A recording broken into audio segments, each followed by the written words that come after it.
يا للوطن يا للوطن والوطن بنادي.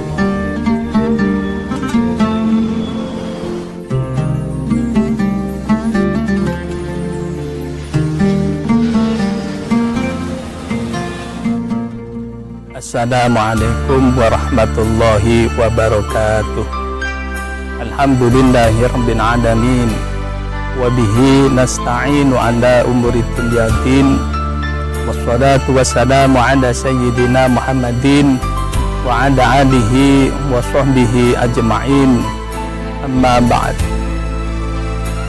Orang beribadah, orang berusaha, orang yang mencari ilmu,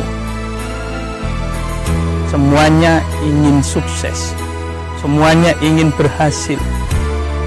Tapi kalau menurut Rasulullah Sallallahu Alaihi Wasallam,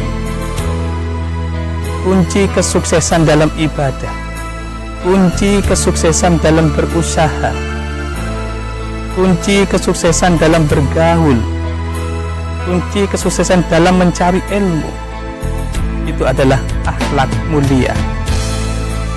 Sabda Rasulullah Sallallahu Alaihi Wasallam, khairun nasi ahsanuhum khuluqan. Bagus-bagusnya manusia adalah orang yang bagus akhlaknya, orang yang bagus budi pekertinya. Sekarang ada orang yang tampan seperti saya, itu akan kelihatan ketampanannya apabila dia memakai akhlak yang mulia. Orang yang kaya raya, berlimpah harta benda, akan kelihatan kayanya, akan kelihatannya harta bendanya kalau dia berperilaku yang bagus, berakhlak yang mulia. Orang yang mempunyai ilmu yang tinggi akan kelihatan ilmunya, dan akan kelihatan orang itu betul-betul mempunyai ilmu yang tinggi. Tapi kalau dia selalu berakhlak mulia, selalu berperilaku yang bagus, dan orang itu akan mencapai ibadah yang benar-benar khusyuk kepada Allah Subhanahu wa Ta'ala kalau ibadahnya selalu dihiasi dengan akhlak yang mulia. Rasulullah Sallallahu Alaihi Wasallam sukses dalam dakwah menyebarkan agama Islam dari Allah Subhanahu wa Ta'ala. Rasulullah yaitu satu, Rasulullah cerdas dan peka. Yang kedua, Rasulullah itu selalu melakukan akhlak yang mulia. Suatu hari Rasulullah Sallallahu Alaihi Wasallam, setiap pagi Rasulullah Sallallahu Alaihi Wasallam itu mendatangi di rumahnya seorang Yahudi, dan Rasulullah membawa makanan, dan Rasulullah menyuapkan makanan yang dibawa oleh Rasulullah itu kepada orang Yahudi. Ketika Rasulullah menyuap makanan kepada orang Yahudi itu selalu menghina Rasulullah, selalu menjelek-jelekan Rasulullah. Tapi Rasulullah tetap berakhlak mulia, tetap disuapi dengan rasa kasih sayang, tetap disuapi dengan rasa lembut. Suatu hari Rasulullah SAW tidak bisa melakukan hal yang sama seperti itu. Akhirnya Rasulullah menyuruh Sayyidina Abu Bakar untuk menjadi sebagai gantinya, datang ke rumahnya orang Yahudi. Abu Bakar datang ke rumahnya orang Yahudi tadi dan membawa makanan seperti yang dibawa oleh Rasulullah SAW. Dan Abu Bakar menyuapkan makanan kepada orang Yahudi itu dengan seperti yang dilakukan oleh Rasulullah SAW, dengan rasa lembut, rasa kasih sayang. Tapi orang Yahudi itu ketika disuapi oleh Sayyidina Abu Bakar selalu menghina Nabi, selalu menjelek-jelekan Nabi. Akhirnya Sayyidina Abu Bakar merasa kesal. Akhirnya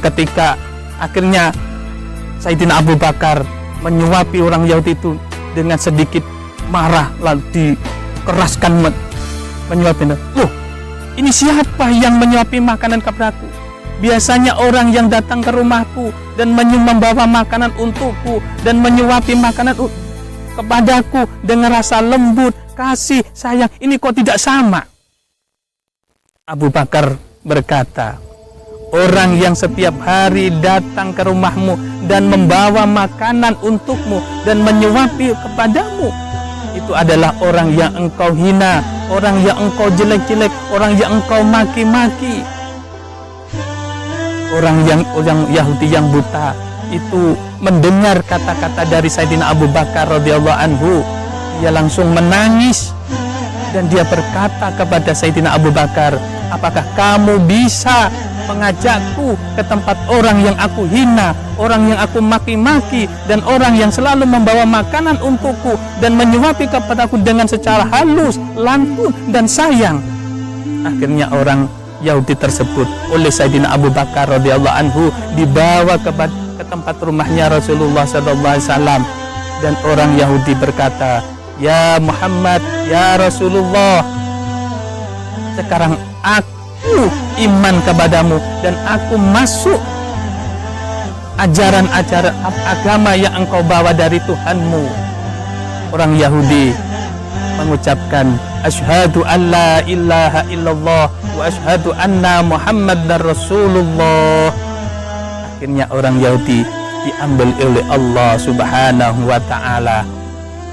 Inilah berkat akhlak mulia Nabi Muhammad sallallahu alaihi wasallam dalam berdakwah menyebarkan agama Islam. Dia selalu memakai akhlak yang mulia. Akhirnya Rasulullah sallallahu alaihi wasallam berhasil dakwahnya karena akhlaknya Rasulullah sallallahu alaihi wasallam yang mulia. Maka dari itu, kita sebagai umat Rasulullah, mari kita mengikuti tingkah laku Rasulullah sallallahu alaihi wasallam yang menjadi suksesnya usaha kita, menjadi suksesnya ibadah kita, menjadi suksesnya kita mencari ilmu, yaitu adalah akhlak yang mulia. Mudah-mudahan kita bersama oleh Allah Subhanahu wa taala diberi pemikiran yang luas, kita diberi kesempatan yang baik untuk mengikuti tingkah laku Rasulullah sallallahu alaihi wasallam, yaitu adalah akhlak yang mulia. Cukup sekian yang dapat saya sampaikan. Apabila ada salah dan kurangnya, mohon maaf yang sebesar-besarnya. Wallahu a'lam bishawab. Wassalamualaikum warahmatullahi wabarakatuh.